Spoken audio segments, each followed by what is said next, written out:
नमस्कार दोस्तों, खबरों का सिलसिला शुरू करने से पहले आप वीडियो को लाइक और सब्सक्राइब कर दीजिए और कमेंट में बताइए कि आप ये वीडियो कहां से देख रहे हैं। उत्तर प्रदेश के मुख्य सचिव मनोज कुमार सिंह ने सोमवार को वीडियो कॉन्फ्रेंस के माध्यम से सभी पंचायत सहायकों के साथ सीधा संवाद कर जीरो पॉवर्टी अभियान को प्रभावी ढंग से लागू करने हेतु आवश्यक दिशा निर्देश दिए।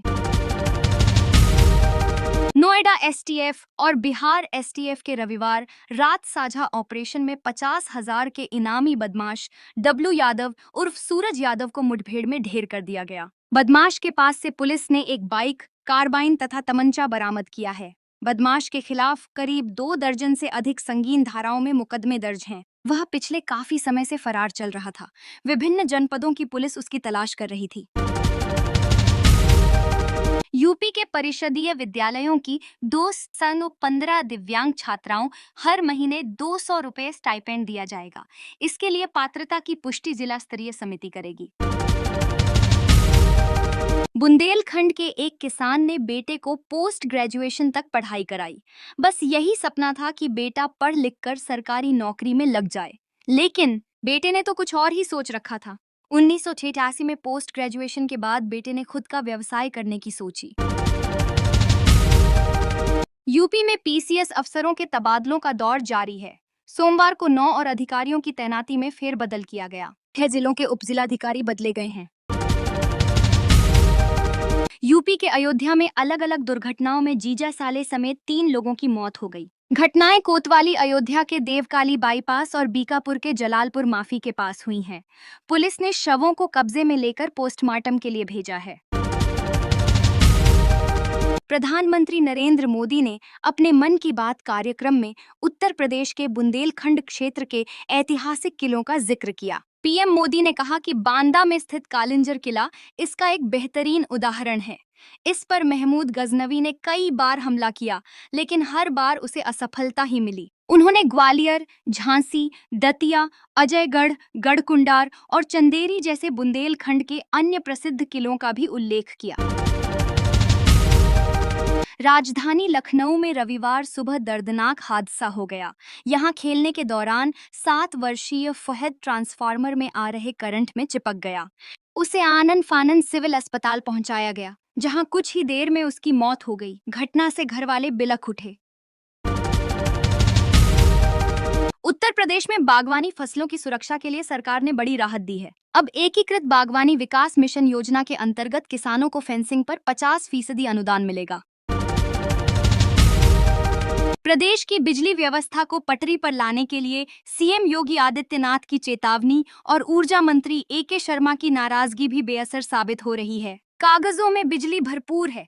कम मांग और तकनीकी कारणों से 2065 मेगावाट की उत्पादन इकाइयां बंद कर दी गई हैं, लेकिन हकीकत इससे अलग है। उपभोक्ता कटौती झेलने को मजबूर हैं। स्थिति यह है कि गांवों में बमुश्किल 10 घंटे बिजली मिल रही है। इसे देखते हुए अब फीडरवार निगरानी की रणनीति बनाई गई है। यूपी के मैनपुरी में एकतरफा आकर्षण में एक सिरफिरे ने शनिवार को रानी मंदिर में पूजा कर रही बीएसएससी की छात्रा को 3 गोलियां मार दी। गंभीर हालत में युवती को सैफई मेडिकल कॉलेज में भर्ती कराया गया है, जहां उसकी हालत नाजुक है। बागपत में सानिया हत्याकांड में चौंकाने वाला खुलासा हुआ है।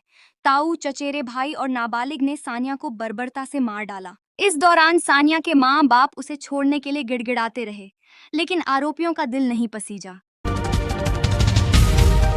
हज पर जाने वाले बुजुर्ग कैटेगरी के यात्रियों के साथ अब 65 वर्ष की उम्र तक के भाई, बहन और पत्नी उनके सहयोगी के रूप में जा सकेंगे। हज कमेटी ऑफ इंडिया ने सहयोगी के तौर पर हज जाने वाले आजमीन की उम्र 60 साल से बढ़ाकर 65 वर्ष कर दी है। हालांकि सहयोगी के रूप जाने वाले अन्य रिश्तेदारों की उम्र पहले की तरह 18 से 60 वर्ष ही रहेगी। इलाहाबाद हाईकोर्ट ने कहा कि जिस घर में माता पिता का अपमान हो, वह घर नहीं अन्याय स्थल है। बूढ़े माता पिता को बेसहारा छोड़ने की बढ़ती प्रवृत्ति पर अदालत मूक दर्शक नहीं बन सकती। माता पिता की उपेक्षा करना न सिर्फ पाप है, बल्कि कानूनन अपराध भी है। प्रदेश के सभी 75 जिलों में रविवार को आरओ एआरओ परीक्षा का आयोजन किया गया। यह परीक्षा सिर्फ एक ही पाली में संपन्न कराई गई है। इससे पहले परीक्षार्थी तय समय पर परीक्षा केंद्र पहुंचे। जांच के बाद उन्हें सेंटर में प्रवेश दिया गया। प्रधानमंत्री नरेंद्र मोदी 2 दिवसीय यात्रा पर मालदीव में हैं। मोदी मालदीव के 60वें स्वतंत्रता दिवस समारोह में मुख्य अतिथि होंगे। प्रधानमंत्री मोदी का यह तीसरा मालदीव दौरा है। वे मालदीव के राष्ट्रपति मोहम्मद मोइज़ू के निमंत्रण पर मालदीव गए हैं। इससे पहले वे ब्रिटेन की यात्रा पर थे, जहां उन्होंने भारत ब्रिटेन के बीच अहम ट्रेड डील साइन की है। उत्तर प्रदेश के वाराणसी से एक खूबसूरत वीडियो सामने आया है। यहाँ सीएम योगी आदित्यनाथ की पहल से सावन के पवित्र महीने में 300 साल पुराने शिव मंदिर के कपाट खोले गए हैं। इस मंदिर में 40 साल बाद पूजा पाठ शुरू की गई है। हम बात कर रहे हैं वाराणसी के मुस्लिम बाहुल्य इलाके मदनपुरा में स्थित सिद्धेश्वर महादेव मंदिर की। यह मंदिर करीब 300 साल पुराना है। यूपी के अलीगढ़ में भाजपा सांसद के करीबी भाजयुमो के पूर्व मंडल उपाध्यक्ष की गोलियों से भूनकर हत्या कर दी गई। बाइक सवार बदमाशों ने दुस्साहसिक वारदात को अंजाम दिया। पुरानी रंजिश समेत कई पहलुओं पर पुलिस जांच कर रही है। आगरा में एक दोपहिया वाहन चालक ने यातायात नियमों का खूब उल्लंघन किया। हेलमेट नहीं पहनने पर वाहन के 1, 2, 10, 20 नहीं बल्कि 125 बार चालान काटे गए। मगर एक बार भी चालक ने न तो हेलमेट पहना न ही शमन शुल्क जमा किया। अब पुलिस ने वाहन का पंजीकरण निरस्त कराने के लिए आरटीओ को रिपोर्ट भेजी है। साथ ही वाहन भी सीज किया जाएगा। वहीं 7,000 ऐसे वाहनों की भी रिपोर्ट आरटीओ को भेजी गई है, जिनके 50 से ज्यादा चालान कट चुके हैं। फरीदपुर थाना क्षेत्र के बंजरिया गांव में चक मार्ग की पैमाइश के दौरान किसान पप्पू यादव 40 की मौत हो गई। पुलिस पहले इसे सामान्य मौत मानकर चल रही थी, लेकिन पोस्टमार्टम रिपोर्ट में हत्या की पुष्टि हुई है। किसान के गले की हड्डी टूटी मिली। शरीर पर चोट के निशान भी मिले थे। फिरोजाबाद के टूंडला के सुनील की हत्या में सनसनीखेज खुलासा हुआ है। पत्नी ने प्रेमी के लिए सुहाग का कत्ल कर दिया। पत्नी ने प्रेमी के मदद से ऑनलाइन जहर मंगवाया और दही में मिलाकर खिला दिया। पुलिस ने पत्नी और उसके प्रेमी को गिरफ्तार कर लिया है।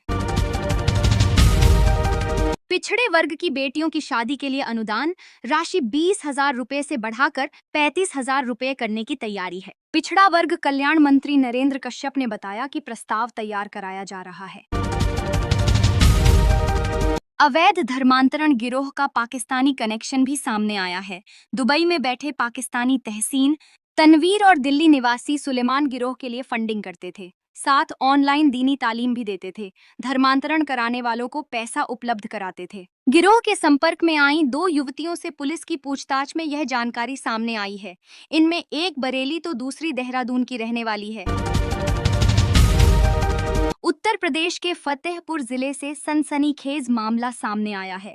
बिंदकी में एक किशोरी को अगवा करने के आरोप भाजपा नेता पर लगे हैं। आरोप है कि भाजपा नेता ने प्रॉपर्टी कारोबारी समेत 3 साथियों संग दुष्कर्म की वारदात को अंजाम दिया।